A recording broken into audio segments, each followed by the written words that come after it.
Bienvenue dans les petits pas de côté, le bonus du fil. On vous réexplique le concept. Le fil, c'est un podcast qui s'intéresse à la puissance des liens en Suisse romande. Et les petits pas de côté, c'est le bonus du fil qui nous permet de prendre du recul avec un ou une experte qui nous apporte un éclairage scientifique sur les liens. Aujourd'hui, on vous propose de rencontrer un sociologue de l'Université de Genève.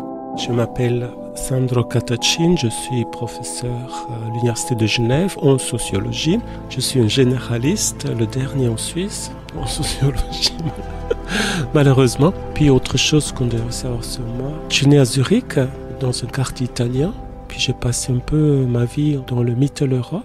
Donc j'étais en Italie, j'étais en Autriche, j'étais en Allemagne du Sud, puis à Zurich de nouveau, avant de venir à Genève. Donc je me sens mittel-européen et je rêve de vivre à Trieste. Mais ce ne sera pas fait dans ma vie, mais je rêve en tout cas. Alors, est-ce que vous pouvez nous expliquer ce qu'est le lien ? D'où est-ce que vient cette notion ? On peut partir de très loin, en fin de compte, en se disant que les plus faibles se mettent ensemble pour survivre devant des dangers. C'est là où la société se crée. Et là, on voit la différence entre des animaux qui sont plutôt solitaires et des animaux qui sont plutôt de mise en groupe. Nous faisons partie des animaux faibles, on n'est pas des lions, on n'est pas des solitaires. Et donc, on voit et on sait que le lien est important pour nous pour survivre.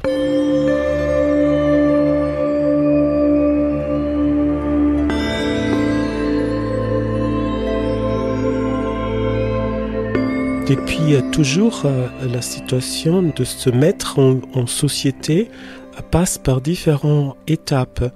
La sociologie de l'éducation, la psychologie éducative a désormais beaucoup d'étapes qu'elle met en œuvre, mais on peut facilement réduire ces étapes à 3 moments clés. Moi, je n'ajoute toujours un 4e, je vous dirai tout de suite, mais le premier moment clé, à développer une espèce de sentiment de soi, d'exister, d'être protégé. C'est les premières années de la vie de l'enfant. La confiance de base se crée. Et qu'il y a des gens qui t'aident, voilà, ça c'est ce que tu apprends, mais après tu dois être mis en société, c'est la phase à partir pour 10, 12 ans plus ou moins que tu es avec des peer groups, des groupes de pairs, et tu apprends en fait que tu existes que en société. C'est cette période où les enfants sont un peu stupides, ils rigolent tout le temps, et ils font exactement ce que le copain fait. Ils s'habillent de la même manière, donc c'est vraiment l'apprentissage du lien social et du groupe, et de la force aussi évidemment du groupe. Et c'est dans la 3e phase de socialisation où on peut mettre ensemble les deux choses. On doit savoir qu'on est quelqu'un, une personne, ce qu'on a appris en fait avec cette confiance de base, et on doit être capable à communiquer dans une société. Donc c'est la phase de la personnalité qui naît. Alors moi j'ajoute normalement une 4e phase aussi en me basant sur Margaret Archer qui parle, voilà, on parle là de comme si on était dans une société primitive. On ne l'est pas évidemment, tout ça est hautement réflexif, complexe et appris, mais ce qu'on voit aujourd'hui aussi que beaucoup de gens dans cette recherche d'être unique ont développé une espèce de capacité de se lire soi-même. Donc je parle d'une 4e phase de socialisation qu'on ne sait pas vraiment quand elle finit, mais elle commence autour de 25-30 ans et on devient un individu qui est aussi capable de décider soi-même comment il va s'habiller le matin, qu'est-ce qu'il représente aujourd'hui, qui n'a pas trop envie de rencontrer certaines personnes, qui lui dit comment il doit être, donc en fait, qui a une capacité de vivre seul en s'imaginant d'être toujours en relation. Donc une forte réflexivité qui nous caractérise aujourd'hui et qui fait qu'on survit. C'est le lien avec soi en fait. C'est un lien avec soi qui est nouveau. Peut-être il a mis beaucoup de temps à se développer, il a fallu passer d'une période dans laquelle on croyait dans le destin, donc voilà, si Dieu décide que je dois mourir, je vais mourir. Ça passe donc par une période de l'individualisation et de l'individualisme qui ensemble créent cette personnalité réflexive qui se sent unique, effectivement, et donc du coup, si tu dois tous les jours démontrer que tu es unique, tu es le meilleur, le plus beau, le plus moche, ce que tu veux en fait, mais unique, ce qui est important, eh bien c'est le moment où tu as moins besoin des autres, où les autres peuvent te stresser aussi. Tu les imagines, ça c'est clair, ils sont toujours dans la tête, l'altérité.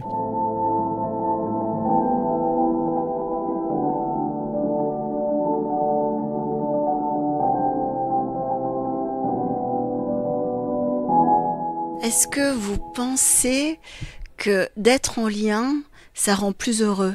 Ça dépend effectivement de ta phase de vie, de ta réflexivité, de ta manière d'être, de ta socialisation, de tes expériences aussi. Nous avons par exemple dans beaucoup de recherches avec des personnes qui se trouvent dans des situations irrégulières, en migration, son statut, plutôt un sentiment très fort de méfiance à l'égard de l'autre. Donc des gens qui cherchent pas le contact parce qu'ils savent qu'ils peuvent en être victimes ensuite. Donc c'est un type de situation qui est peut-être plus important à analyser avant de répondre à la question effectivement si tout le monde cherche ce lien. À la limite, je dirais oui, on se sent mieux si on connaît des gens, si on peut partager des choses, mais il y a beaucoup de conditions de base quelque part pour que ces liens aient un effet sur le bien-être de la personne. Mais est-ce que fondamentalement, le lien reste quand même un besoin pour survivre? Question est toujours, pour nous en tout cas quand on travaille avec des situations de vulnérabilité, d'exclusion, est-ce qu'on a pas déjà cassé tellement de choses qu'on doit recommencer quasiment toute la socialisation, avoir confiance en soi, première étape, être entouré de gens qu'on a l'impression qu'ils te font pas du mal et ensuite peut-être construire un lien avec une société qui doit être elle en fait, ouverte et pas la personne. C'est une de nos thèmes de recherche dans beaucoup de contextes. On veut comprendre comment ces différences deviennent la normalité et pas un motif pour exclure quelqu'un, pour discriminer quelqu'un. On voit aussi que le lien du coup est toujours dans les deux sens. Individu, société ou individu à groupe. Les liens sont toujours multiples et même imaginaires. On peut créer un lien avec une personne avec laquelle on parle pas, on peut comme voisin connaître tous les voisins de l'immeuble sans jamais leur avoir parlé, mais juste en sachant quand ils se lèvent, qu'est-ce qu'ils font comme travail, quelle voiture ils ont, s'ils ont une voiture. On observe beaucoup et on construit une espèce de monde de plein de liens qui sont pas vécus dans l'interpersonnel, mais qui sont construits dans la tête et qui font que tu te sens pas isolé en fait. C'est ces liens invisibles? C'est des liens invisibles, absolument juste pour nous, pas pour la personne même qui les visibilise et comment. Alors les visibilise jusqu'au point de savoir les esquiver aussi. Le matin, tu es un peu fatigué, tu te lèves, tu es devant ta porte pour sortir de ton appartement et tu sens qu'il y a ton voisin qui est en train de prendre l'ascenseur et tu décides d'attendre qu'il part parce que tu n'as pas envie de le rencontrer. Donc on est dans une tactique aussi quand on parle de lien qui a les dimensions temporelles, sociales, subjectives qui jouent ensemble et qui font cette complexité du vivre ensemble que nous connaissons tous et toutes.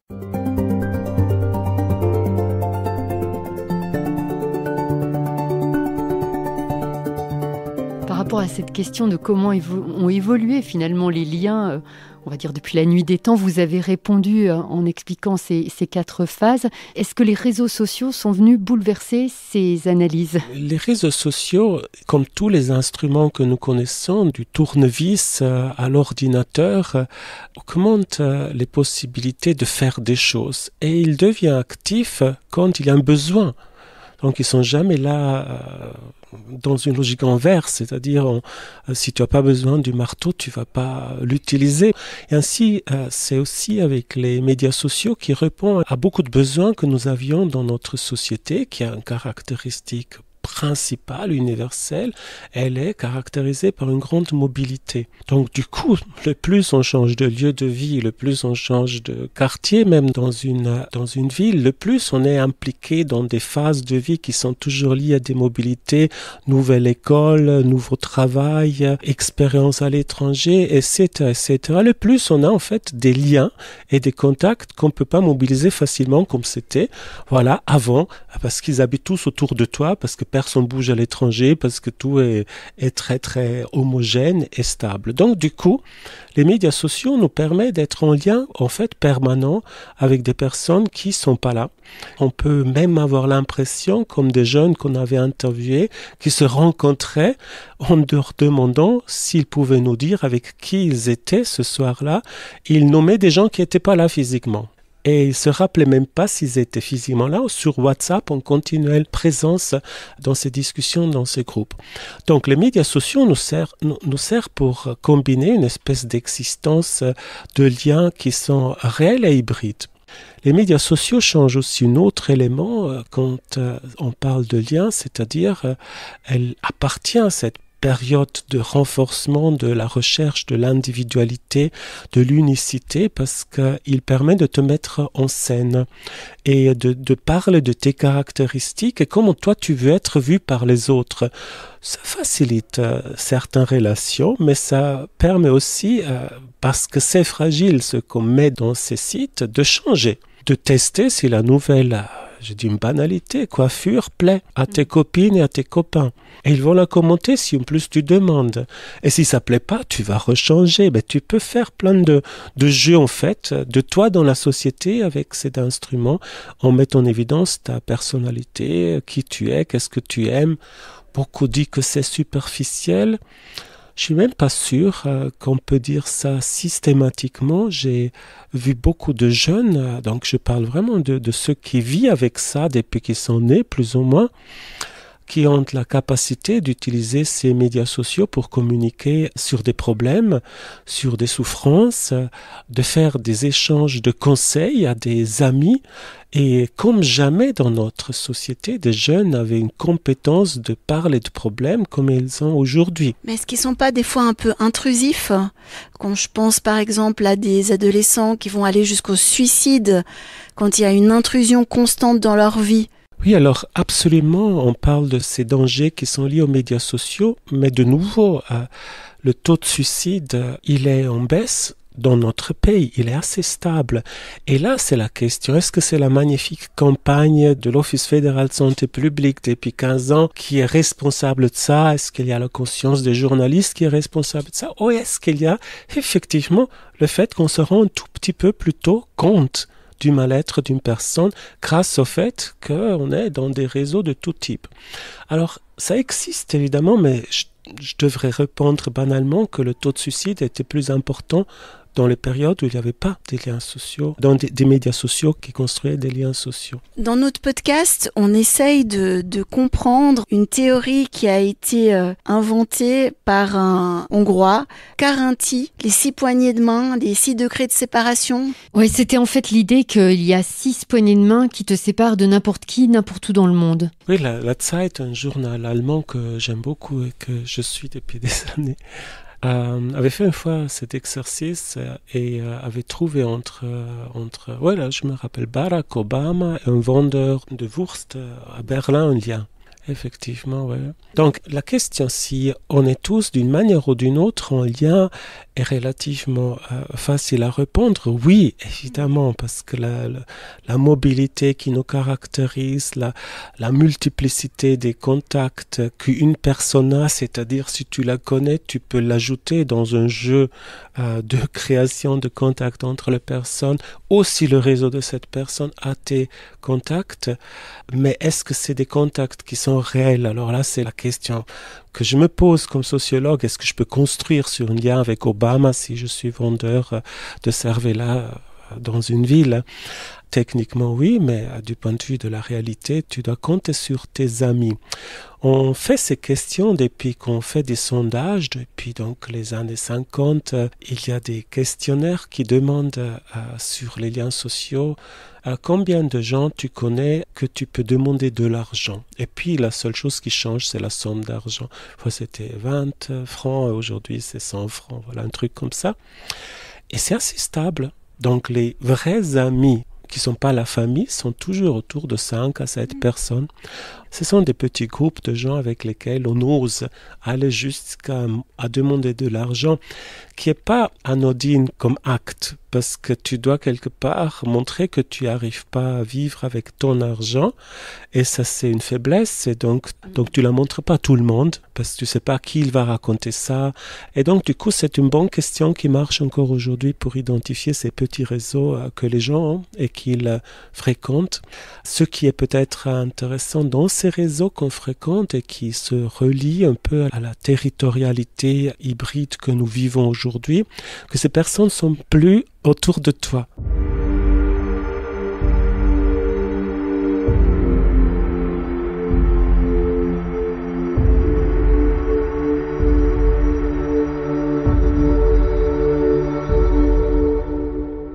Est-ce que vous pouvez nous parler un petit peu du lien en Suisse et plus précisément en Suisse romande ? Est-ce que les Suisses romands sont très froids ? Ou très chauds, enfin dans le sens chaleureux. Alors il y a beaucoup de légendes sur la culturalisation des liens sociaux. Les Suédois sont plus froids que les Italiens. Oui et non, mais à la fin on arrive toujours à ces 5-7 amis, si on est en Italie ou si on est en Suède. C'est universel, les 5-7 amis. Oui, mais je pense que c'est une question de complexité, de gestion de sa vie. Si tu veux avoir avec déjà une personne, une relation continuelle au point d'avoir confiance, c'est un investissement. Alors tu me payes 2, 3, 4, alors je peux vous demander combien d'amis vous voyez chaque semaine. Et là, ça devient très vite un petit nombre. Plus s'il y a mariage et enfants ou autre mobilité, c'est vraiment un travail pour pas réduire ce nombre, le tenir à un niveau décent.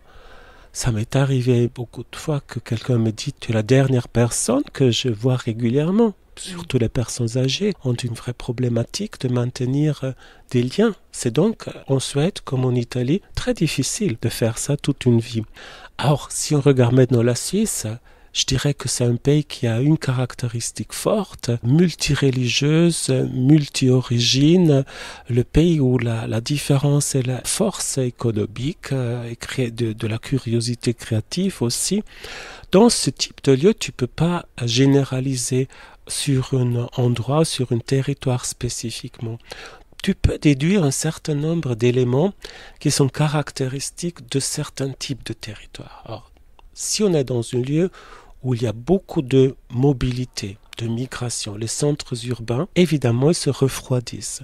C'est plus difficile, il faut apprendre à aller vers l'autre et donc du coup, entrer à faire partie d'un endroit où il y a beaucoup de gens qui viennent de partout, demande un certain courage et de l'autre côté aussi une certaine sélection.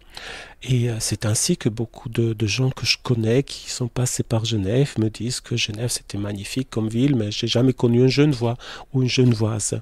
Alors, je lui réponds régulièrement que peut-être ça n'existe même plus, un Genevois, une Genevoise de pure souche. Mais Genève a une particularité effectivement, si je prends cet exemple de ville d'urbanité, qu'elle a en plus une frontière entre les deux parties, donc la vie en commun des deux parties le soir est très difficile parce que les gens rentrent et vont dans d'autres bars, d'autres restaurants. Donc on peut bien dire qu'on a 1 million d'habitants ici, mais la moitié vit d'une manière ségrégée dans leur monde. Et si on pense à Genève elle-même, beaucoup de groupes et associations avec cette idée, associations formelles ou informelles, se communautarisent pour maintenir ces peu de liens qu'ils arrivent effectivement à gérer. Donc, on est dans un lieu où les gens ont tous aussi des liens, mais on ne le vit pas comme un lieu accueillant, parce qu'il y a beaucoup trop de mobilité, de différences qui te permettent de t'engager quotidiennement dans un contact. Alors on se dira, alors c'est mieux si on va du côté campagne, pas vraiment non plus. C'est très difficile aussi au niveau de la campagne suisse, parler encore d'une campagne qui a une espèce de homogénéité. Oui, il y a les paysans, mais ils vivent très isolés en grande partie. D'ailleurs, le risque de suicide est plus grand en Appenzell-Rhodes extérieur qu'à Genève, parce qu'on voit moins de gens. Donc il y a un lien entre le manque de liens et le risque de suicide. Par contre, c'est des lieux aussi qui ont perdu beaucoup de caractéristiques d'homogénéité, de normalité de vivre ensemble, et fait que ton voisin peut être, je sais pas quoi, un Appenzell, un Zurichois qui vient chaque week-end avec sa Range Rover et son argent à te faire juste envie de lui casser la voiture, mais pas de lui parler. Donc on a partout des difficultés, je dirais, à avoir des relations faciles. Moi, j'ai noté qu'il y a des turning points, des moments où la personne change d'habitude. Quand elle est habituée à une forte mobilité, elle change d'habitude dans le sens qu'elle a appris que si je fais rien, moi, rien se passe de l'autre côté. Donc, on apprend d'aller vers l'autre, de sonner chez le voisin quand tu viens habiter dans un appartement. Tu sais dans ta tête, tu seras là peut-être que 8 mois, peut-être 12 mois, mais pas beaucoup plus parce que c'est ton métier qui te fait changer. Mais tu vas tout de suite en fait à chercher lien social, banal, premier niveau, mais tu te présentes. J'ai appelé ça une américanisation de nos comportements que l'on note dans les villes et évidemment c'est beau au moment qu'il y a cette personne qui se présente. C'est irritant quand le jour, vous voyez qu'il n'y a plus personne qui habite dans cet appartement, qu'elle est repartie sans dire au revoir. Donc on voit qu'il y a une certaine manière de vivre qui est quand même égoïste. C'est moi qui ai besoin de liens. Mais en fait, le moment où je vais loin, j'aurai plus ces liens parce que c'est pas le voisinage qui les fera et je vais les reconstruire dans un autre coin. Il faut aussi s'habituer un peu à cette société plus américaine qu'on est, surtout à Genève, en Suisse romande, qui est complètement urbanisée. Un grand merci à Sandro Catachin de nous avoir accordé cette interview et un immense merci à lui pour sa disponibilité. Le fil et ses bonus, ça continue sur notre site de La Criée Média et toutes les plateformes d'écoute. Si ce podcast vous a plu, partagez-le, continuez de tisser des liens et à très bientôt pour un nouvel épisode du Fil et des petits pas de côté. À bientôt!